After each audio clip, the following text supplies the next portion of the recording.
আসসালামু আলাইকুম। একটি গল্প শুনুন। আমার জীবনে এমন কিছু ঘটে গেছে, লবণ আনলে পান্তা আনতে পারছি না, মাছ আনলে তরকারি আনতে পারছি না, এমন জীবন গেছে আমার। তাই কদিন পরে কালবৈশাখী আসলো আমার জীবনে।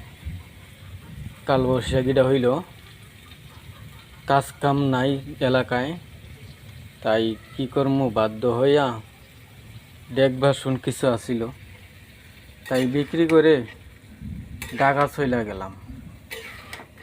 ঢাকা চইলা গিয়া মামার বাড়ির কাছে গেলাম। কেউ আমাকে ঠাঁই দিল না, কেউ ঠাঁই দিল না, 5টা টাকা দিল না, বলে নে তুই এক খায়।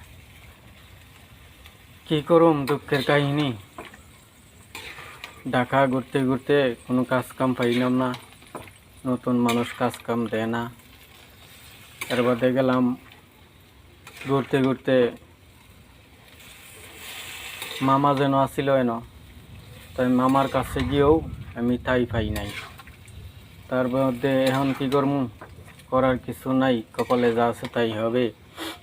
তার মধ্যে গেলাম শ্বশুর বাড়ির আত্মীয়র কাছে, চাচা শ্বশুর বলে গেলাম তাইনের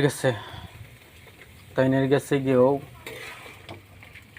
কিছুটা আশ্বাস পাইছি। কদিন খাওয়াইছে তাইনে, কদিন খাওয়ানোর পরে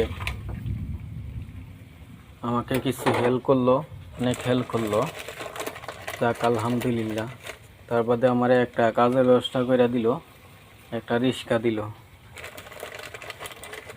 রিক্সা দেওয়ার পরে আমি কদিন চালাইয়া পরিচিত হওয়ার পরে অনেক দিন জীবন যেমন ভালোই চলছিলাম।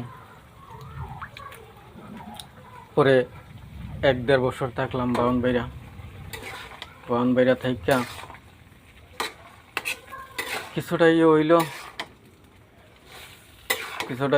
হওয়ার পরে দেশে আসলাম, বাড়িতে আসলাম। আইসা তোমার এনে কাজ কাম নাই, কি করুম, মানে বাউজ জিফুত ফলাইয়া যাই গেছিলাম সোনামঞ্জে কাজে। হেন থেকে কাজ করে করে টাকা পাঠাইতাম।